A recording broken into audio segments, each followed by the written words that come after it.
Now, your session is actually entitled Fan First Experiences for Today's Digital Generation. And if any of you are in the previous session in this room, you'll know we just talked about the folly of generational labeling. And as we just discussed, what is exactly digital generation? Goodness, my mother is 71 and buys and sells online. Does that make her part of this digital generation? So perhaps you could start off by defining for us what you mean.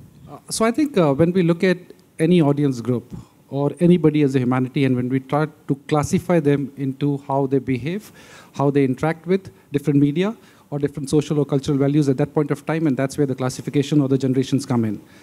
Especially in context to digital, and more so in today's environment, whether you have a 3-year-old kid who's currently playing with a Nick Jr. app, or whether you have a 65-year-old person who's probably going and watching some of the comedy content on a Comedy Central app in US.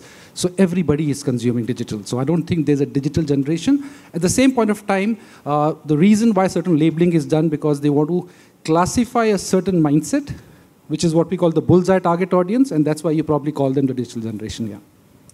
Excellent, thank you. Thanks for helping us to read. Now, because I'm a digital generation, I've got my questions for you here on my phone, so I'm going to be very tech savvy until the screen goes out and I have to swipe. So my first question to you is, how are increasingly short attention spans, as a number of speakers have addressed already, in digital channels changing the way you create fan-first experiences? So I think the entire point about shorter attention span, and I think there was a very interesting study done by Microsoft a couple of years back. They say that the human attention span is now close to around 7 seconds, which is less than the goldfish, which is supposed to be 8 seconds. And then if you further layer that with what Facebook recently, not so recent, but the last study that they came out with, where they said that on a feed, on the news feed, on the mobile, the average time that someone spends is around 1.7 seconds. On the mobile. On a desktop, it's 2.2 seconds. So that pretty much scares us. That pretty much tells us that, okay, how shorter the time span is becoming. But that's not all alone in terms of digital consumption. That's all a result of what's happening around us. So if you look at it, the entire generation and the language of communication has changed. From writing long emails to shorter text messages to using emojis. That has an impact on how, therefore, brands communicate, because the language of communication has changed. That has become shortened itself. If you look at our experience with the real-world thing, let's look at banking for sake of discussion. And we did a big research now in US around the banking industry and realized that because right now an interaction with the banking is, 10 seconds to get your money out? So therefore, the customers across different industries is spending less time to fulfill their objectives by engaging with that platform, irrespective whether it's digital or not. And that, therefore, is leading for us as a pressure to deliver to them a content in the meaningful manner, which is in a short duration. At the same point of time, on the other spectrum, you have people consuming long-format content on mobile devices. So what does it tell us? It doesn't necessarily mean that your delivery of content or proposition needs to be in those 3 seconds. What it means is that you have to deliver value. When the value is relevant, then they would watch a 30 minutes a show on the mobile phone, which is what, for example, the kids are watching. Nick Play, which is what our OTT app, they're watching shows again and again on an OTT product. And these are small kids. So the content proposition has to be relevant. The UI has to be relevant. Then obviously it makes sense. That's how it needs to be done. How is Viacom using data and insights to help better understand your target consumers and their behaviors? Okay, so I would like to put it differently. We don't usually call it data. We call it insights. Yeah. And even further, we call it understanding our audience. Because that pretty much, I would say, inspires a business. That informs a business strategy, that shapes our brands, because that is the core, that's the starting point of the journey, in fact.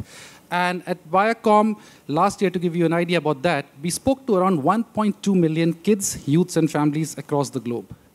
So which means that there's a trove of data. But what the team does is that take out those data and put them into meaningful insights.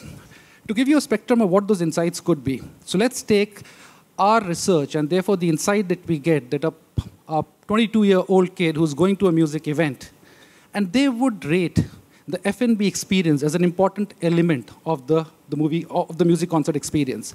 We get an insight that if you have some free content coming first on an OTT product ahead of the linear telecast, that would increase the viewership of the linear telecast. You have the research which tells us that in Philippines, the kids are discovering content first through word of mouth, and then they're going into online to further do that. So therefore, for us, insights impact each aspect of our business. And therefore, that the way that we look at the digital insights or overall insights for that matter. You've really created a very mobile-first approach. What does it take in an organization or business like yours to re-engineer to that, given you are from certainly a traditional TV environment, without cannibalizing your existing business? So instead of putting it mobile first, I would say that we are fan first, content second. When we are fan first, then we know that our fans are consuming content across what we used to, like to call it 3 worlds. So there's a traditional world, there's a digital world, and there's real world. So traditional world is what most of us can easily relate to, is like TV. The digital world is whether you own and operated assets, whether it's websites, social media, apps, or games. And the real world is actual events and experiences. What we believe is that when fans or audience, when they consume content, they're not looking that I am consuming in a particular way. They seamlessly move towards the 3 different worlds. And for us, therefore, it's important that our content and our brands are present in all those 3 worlds. So in one way, it's very simple, because you don't cannibalize. You complement each other. At the same point of time, it becomes complex, because you need to have the right resources, talent pools, structure, processes, people who can then start thinking in not from a single siloed platform approach, but a platform which is across the 3 worlds. And therefore, that requires an organizational impetus, that requires a senior management focus. And we are blessed because right from the top management in the US to Asia Pacific, we have the people who strongly believe that and strongly support that. And therefore, as an organization, as a process, as a structure, as a resource talent pool, that's what we're building. How does a mobile-first property such as yours look very different from how you looked, say, 10 years ago? So if you were to look at, let's say, let's pick up a brand, let's say Nickelodeon. Right. Okay. So 10 years back, the kids were still consuming some content, that the consumption was happening in front of a TV. Now, if you look at fast forward to today's world, and those kids are consuming more content, however, the number of devices have increased. Now they are therefore, when they're out, they're still consuming content. They're consuming it on a different device, whether it's a tablet or a mobile phone. For us, therefore, it's important that while when they come back home and watch on the bigger screen, what proposition or what products can we create for them when they're out there?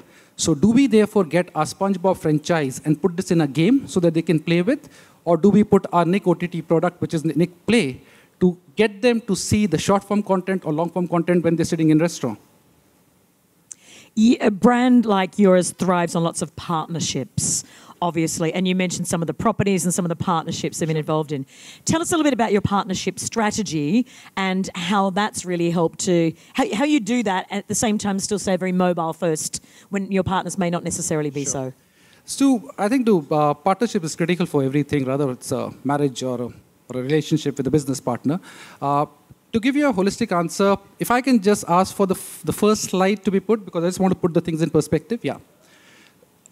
So before I delve down into partnerships, I just want to give you an idea about the digital strategy per se, and that's very closely related to the partnerships part.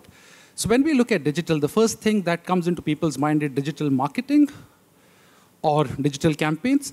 For us as a business, we look at digital for business. So therefore, there's nothing called digital strategy. In fact, you won't have a business if digital is not integrated into your strategy. That's the way that we look at it. And therefore, when we look at digital, you look at digital as a product. What does that mean, therefore? So you create digital products, whether it's an MTV Hits, which is a linear OTT ad-supported channel, which is only on mobile, whether you have Playplex products and MTV Play, which is on mobile. Then you look at digital as platform. How do you get your content into different platforms? So whether it's a partnership with Singtel and Cast, and you get our content onto their digital platform, or whether we get our content on iFlix and across the region. So that's a platform. Then we look at digital as content. What are we looking at when we're creating content, keeping in mind the digital ethos or principles? So that's a focus of creating digital content. Then we look at digital as engagement.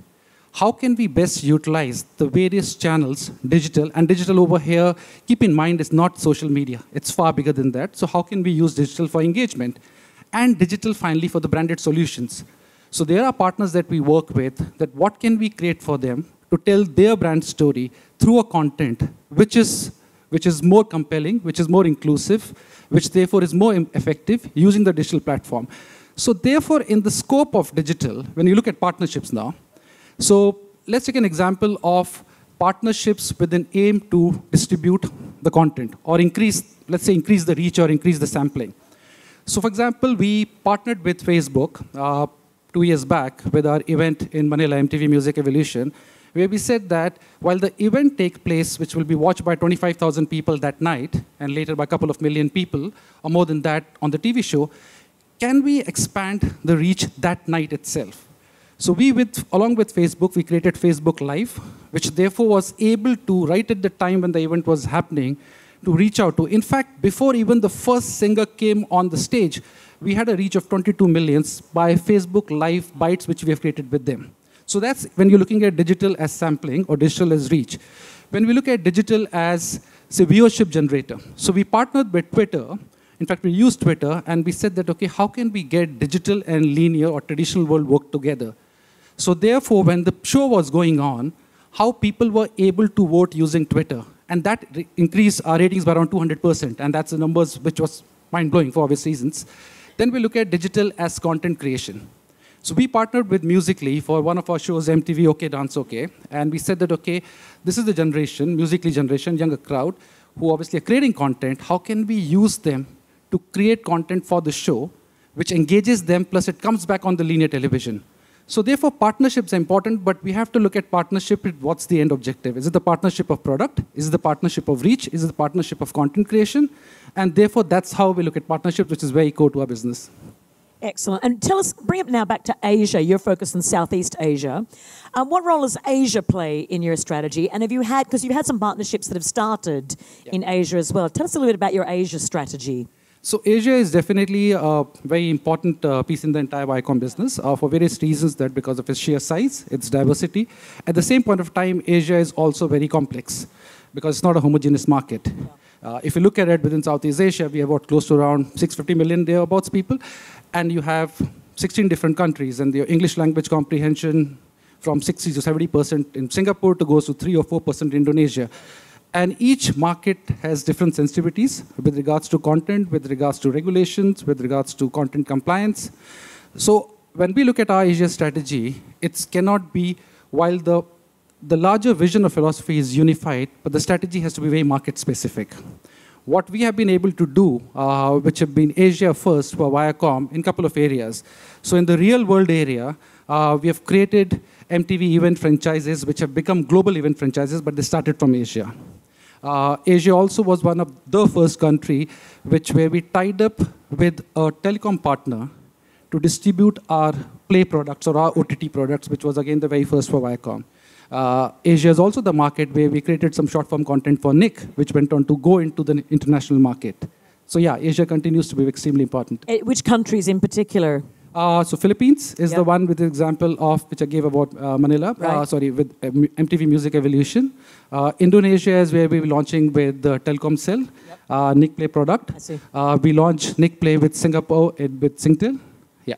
How about China and Japan? How important are they for you? And do you create original partnerships and properties out of those markets, go global? So for Japan, again, good that you reminded me, because we created, again, a global first from Japan. So in Japan, we have a strong MTV business. If you look at the Japan demographics, which we all know is pretty much on the older side, and also the linear TV viewership is generated larger by the older audience. And here we have an MTV brand, which therefore talks to millennials or the younger generation. Right. And how do we therefore best address that market? So we therefore created a product specifically keeping the younger demographic. However, a new brand, which is called MTV Hits, which is, again, a different business model, that it's a linear OTT ad-supported channel on a mobile-first platform. So very first of its kind service created out of Asia. Then we also created a subscription service called MTV Mix in Japan. So if you look at it, therefore, the market like Japan, now we have 3 different products, each targeting a specific market and business requirement.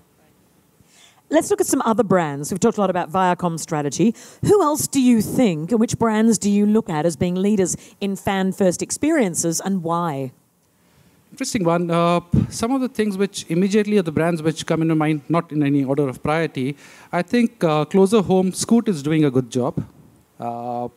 They have done interesting engagement as well as activation led, and also good branding. So it looks like that they have a holistic strategy and not just one campaign strategy. The other very creative, but again very business-specific work which I really like is done by IKEA.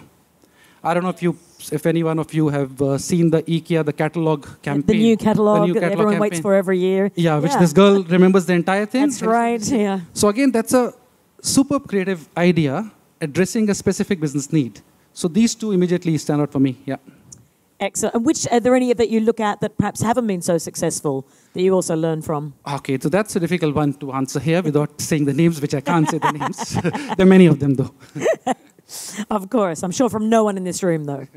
Another question for you around the testing and measuring the impact of various channels. Yep. So you talked a lot about, adding up audience figures through them. What other measures and how else do you test and measure the impact of various channels in your strategy? So again, when we look at testing, to me the testing it's not a linear journey, it's a cyclical. That's how we look at, because you have to experiment, fail, but fail quickly and learn quickly, and then again experiment and innovate. After having done that and still continuing to do that, again, I would want to answer it from different aspects of business. So let's look at that you're launching an OTT product, and I keep coming back to it in the spirit of this discussion. You may come out with the best user interface that you think at the time of product development, but when you actually go and launch in the market and you see that, okay, when a customer logs in, and what's the experience that's currently that he or she has when he or she logs in? How much time does it take? Is the login process easy to do it? Is it without any hiccups? Is it without any issues?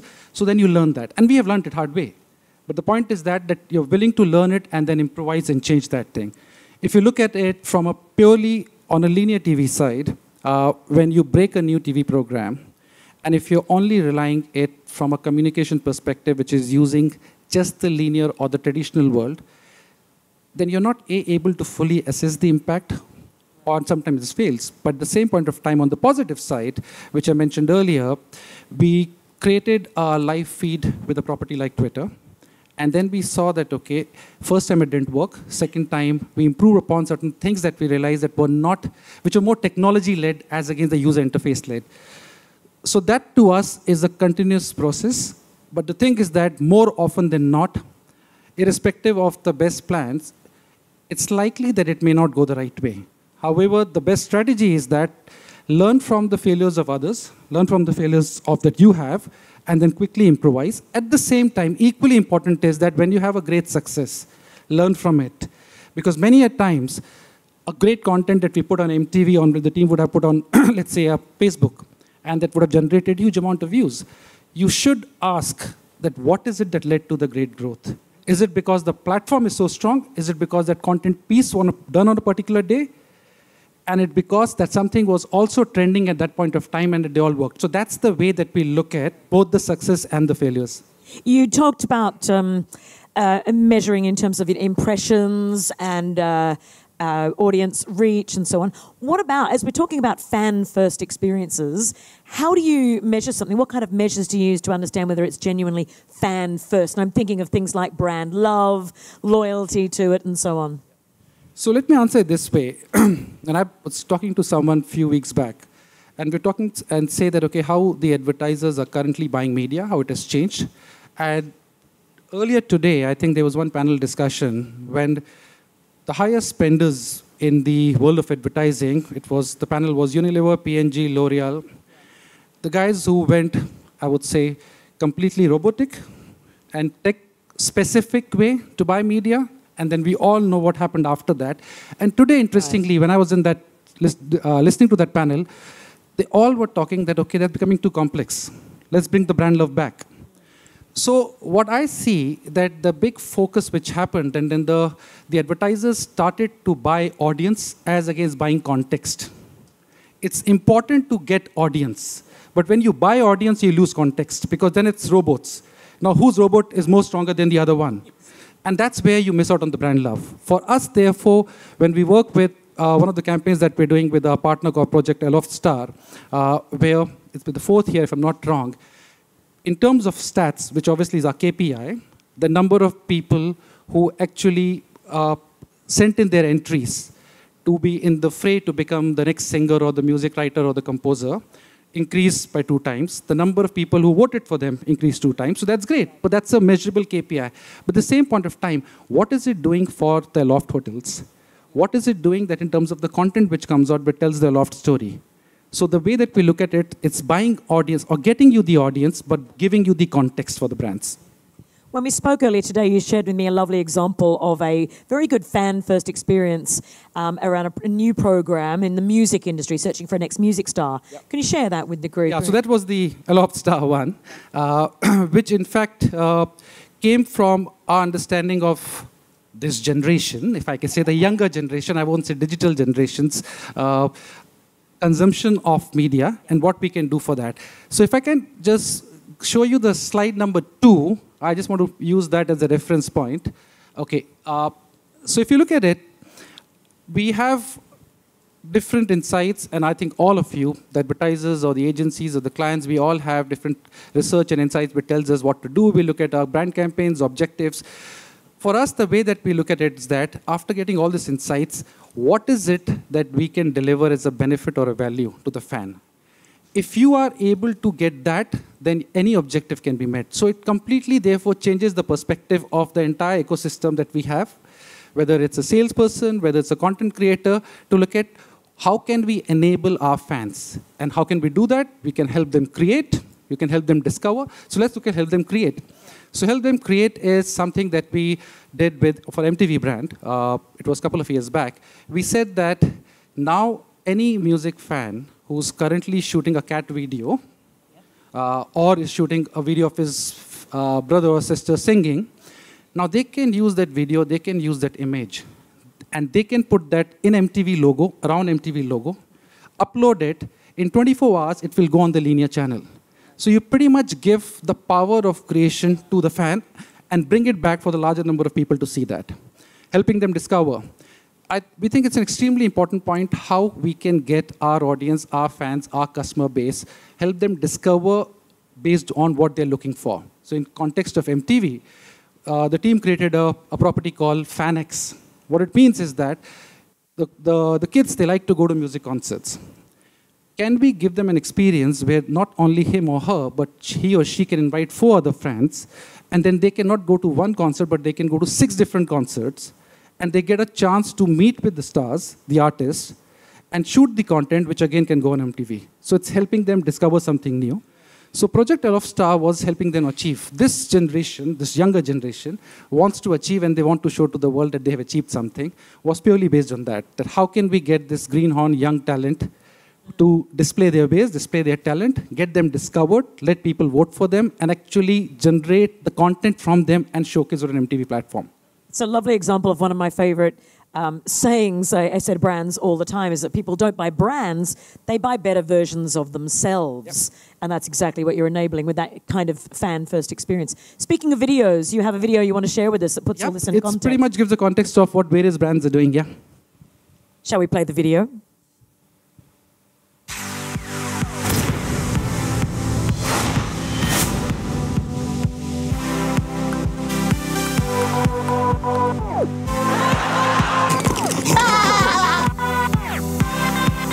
We can't stop, and we won't stop.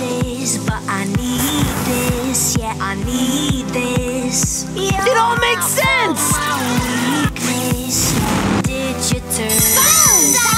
Paw Patrol is on a roll. I'm NCAA, not Chinese at all. Nobody is hungry.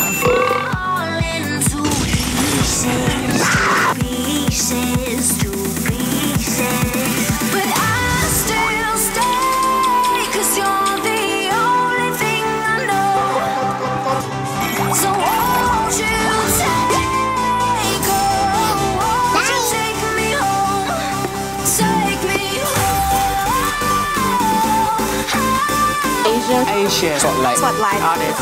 Oh my God. She's been having colored hair since we met her. Hello, all you people out there.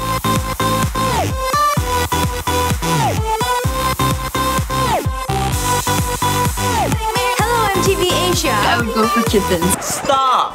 Round in circles, here we go. With the highest highs and the lowest lows. But no one shakes me like you do. My best mistake was you. And you're my sweet affliction. 'Cause you hurt me right, but you do it nice. Round in circles. Thank you, MTV Vietnam. The time is now! Kids' Choice Awards! Still stay, 'cause you're the only thing I know. So won't you take, oh, won't you take me home? Hi, thank you.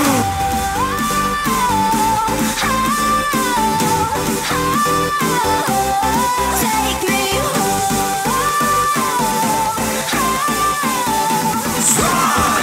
I love flying.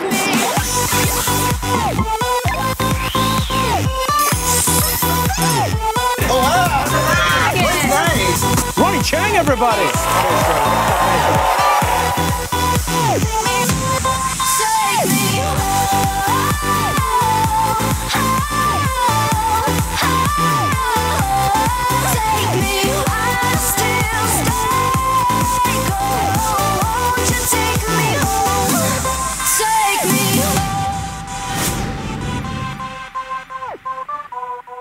Thank you, Paris. A final question for you.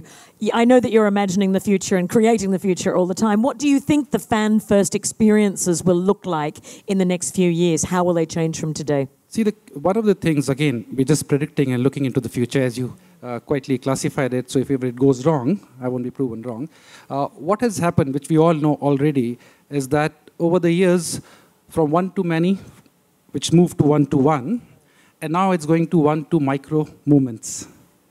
So the micro movements is where we are currently moving towards. We're already there right now, where as a brand, as an advertiser, as a business, you're not only looking at one-to-one communication, but you're looking at that one with Marion at a particular moment when Marion wants to consume or interact with the brand.